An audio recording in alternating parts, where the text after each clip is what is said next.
The defendant is being sued for unpaid daycare fees and defamation of a daycare. The defendant claimed her kids were abused at least 5 times. The judge is less convinced of the defendant's side of the story. What does Child Protective Services say about these 5 instances? They didn't have any bruises. And who told you that?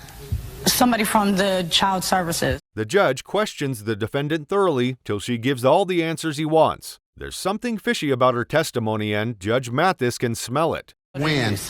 About a month ago. What did they mean by too late? They told me that I had to file it. The judge lets the defendant know he does not trust a word she says, but he has the means to verify, so he will do it his way. Go and check right now. I can get my phone and give you the number if you want. Your number would be reliable. I don't find your testimony reliable. You know they are shady when they try to talk over the judge and bring up irrelevant facts to distract the judge. Unfortunately for the defendant, Judge Mathis is a professional. Find out how long they give you to file. The judge walks out of the court to confirm his hunch about the defendant, while the defendant throws threats. She probably has nothing to lose at this point. If Judge Mathis is shocked at her behavior, it doesn't show on his face. We'll see how reliable your testimony is. Still got a whooping coming when we get back to Pennsylvania. She's threatening me. That's why I don't believe you. Whooping coming when we get back to Pennsylvania. She also claimed all this without providing proof to support her case. That is not a good way to go about your case. She didn't pay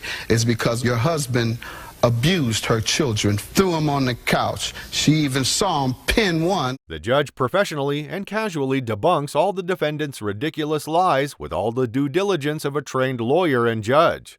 Okay, good enough. All right. So the first thing you do is you check the state statutes. Section 5533, Title 42. We then called John. Remember that name? John. He confirmed that it was 2 years. So you lied again. The defendant goes wild, but Doyle shows why he was hired for his role. Nice catch, Doyle. The claim is dismissed. Get out of my court, $5,000 for the plaintiff. They got her handcuffed. And I beat her kids? Yeah. In this case, the plaintiff has lost her son. But there is hope of consolation as the defendant reached out to the plaintiff, claiming she is the mother of her grandchild. The plaintiff seeks a DNA test to confirm the baby is her grandchild. The Honorable Judge Greg Mathis presiding. The judge gets some basic info on the case. This is unlike most types of paternity you usually see in court. It's not about couples bickering, it's about 2 grieving women. You all are here for a DNA test. Her son is your grandson. Some background on what we're doing. It is never easy to lose a child. You can see how hurt she is just talking about her son. The reason why I'm here today, sir, I lost a son here just a few months ago. My husband and I celebrated our 11-year wedding anniversary. It's bad enough that her son passed very close to a happy celebration. It's made worse that he took his own life. Listen closely and you might hear a sympathetic sigh from the judge. I got notified that my son had passed away due to suicide. Judge Mathis will not turn away from a grieving mother in her time of need. You know he will assist the plaintiff to the best of his ability. I've seen how kind you are to litigants when it comes to mental health issues and assistance. We're glad to be able to help grief counseling. The plaintiff has been a loner for most of her adult life, but she strikes us as the type of person that likes to have people around. Judge Mathis is not the only one that wants to know why she made that choice. My life hasn't been the same since. Moved to the state of Georgia, knew my situation. Why? Surprisingly, she does not fit into her family, especially because she made a decent family of her own. Just been my life experience, been able to have a better life, I feel. And I was that kid that didn't really get along with my family. Well, family is important. Growing up without knowing your family can make one feel ostracized. It was a well-intentioned move to try and integrate her kids with her family. It was just myself, my husband, and my children. People have grown. You know, I just want to be around family again. Some things never go as planned, especially when it involves family. Sometimes you can't live with them, and sometimes you can't live without them. It's a weird dynamic. It happened almost immediately. It started immediately. They got messy or what happened? Yes, sir. The judge is amazed at her testimony about how horrible her family had been to her. We share the same amazement. And they hadn't even seen my children in about 13 years. Like my sister single-handedly destroyed my family. No one likes to see their mom in a fight with anyone. It is depressing. You can't blame the young man for wanting some peace. If I hadn't went back to Ohio I would still have my son. Drama around her, arguing and fighting all the You time. did right to move. That's facts. It is harder to grieve alone, and it is not recommended at all. Pain shared is pain half healed. Being with as many family members as you can would help heal, carried out by someone by themselves. A combination of personal experience and courtroom experiences has made Judge Mathis an expert on grieving. He offers the defendant an effective way to deal with her pain. My opinion, and I think professionals are probably going to tell you that as well. It hits you when you're by yourself. I'm surprised you say that. The judge has gotten more than enough background info and now gets to the reason why the parties are in court. Tiffany, tell me what association I'm having with her. Okay. That inbox must have been the most important message she had received in a while, especially when you understand what it means to the grieving mother. I went all the way to Ira, April Fool's Day. He would have been 22. I get a message in my inbox from my son fathered her child. Understandably, the plaintiff needs some assurance. That might possibly be the one piece of her son left on earth. Are you sure? Can I see him? This child stand to change. I said, I need for you to be 100% sure. The whole court is getting blurry, and not because we are crying. You're the one that's crying. Can someone get a tissue in here for these women? When I seen him and I held him for the first time, it felt like I could breathe. A lot is hanging on the DNA test results. A whole family depends on its outcome, and the tension is almost as tangible as the grief.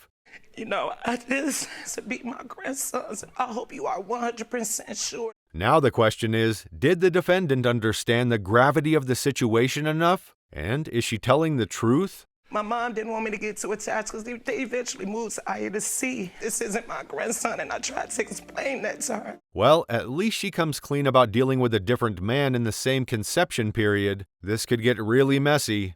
I met Darion when I was 15, up until the point that he passed away. And I was seeing someone else at the time. The first DNA test managed to narrow the list down for the defendant, who does not doubt her baby's paternity. Child support recovery stuff to get a DNA test for him. The only other person you Yes. were seeing? Do you think she did enough to verify that the baby is the plaintiff's grandchild? We are kind of skeptical about this one. 7 months pregnant, Darion passed away. I did told her that I thought Darion was my son's dad. The judge talks to her slowly so she can understand the importance of the news she delivered to the grieving mother. It'll be pretty ugly if it turns out to be a lie, even an innocent one. And that was because he was the only other person you had seen? Yes. And you told her 100%? I said, Give her. Judge Mathis even offers a helping hand to the plaintiff. He knows she'll need it even if she claims she doesn't. Do you need some grief counseling? So we're going to help you as well. The tension is dense in the courtroom as Doyle makes haste to get the results. The plaintiff makes a good call by asking her daughter to be with her. She's going to need all of the support she can get. Hurry up, Doyle. That is not a good sign. After taking a good look at the results, the judge needs to walk out on the court. The plaintiff cannot stand the suspense. Honestly, neither can we. Yeah, I'm going to take a little break. It is to us. I'll be back soon. The news he has to give the plaintiff is heavy, and he knows she will need some support after hearing what he has to say about the results. No wonder he had to walk out. He needed to sort his feelings, too. Give you a hug, baby. I'm sorry. Not your grandson. I need to go. The judge gives her as much comfort as he can dish out. You can tell she needs it from how hard she holds on. All right, we're going to get you some counseling today. Oh my God, he don't have no kids, Judge. He don't got no kids. She jumps at the judge's generous offer. He didn't have to do it, but he did it anyway. And she should be all the better for it. Oh my God. We're going to get you some counseling before you walk out the door, okay? You okay? The judge is giving both parties some comfort. It might be unconventional, and some others might say he is unprofessional, but there's nothing wrong with showing some professionalism. Stop it. She didn't know. I can't believe this. The defendant messed this one up. She has no word in her defense. What can you say after causing this much pain? And it's obvious that we're dishonest about that. Judge Mathis ensures the plaintiff knows the irreparable damage her dishonesty has caused. She still has no words to say, only tears. You were dishonest about one of the most impactful life circumstances. The judge's voice is unusually low. It seems the parties to the case are not the only ones that this sad case has deeply impacted. She's already attached.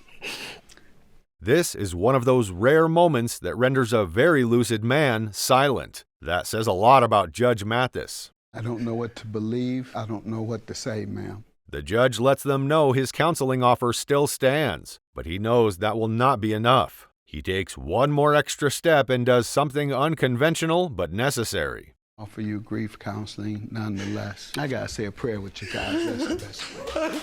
The judge says a heartful prayer for both women and walks out of the court without the usual ceremony. We hope the counseling is productive for all parties. Cleanse my heart so that you'll accept my prayer, asking for healing of the heart. You'll comfort them. This is our prayer. Amen. Amen.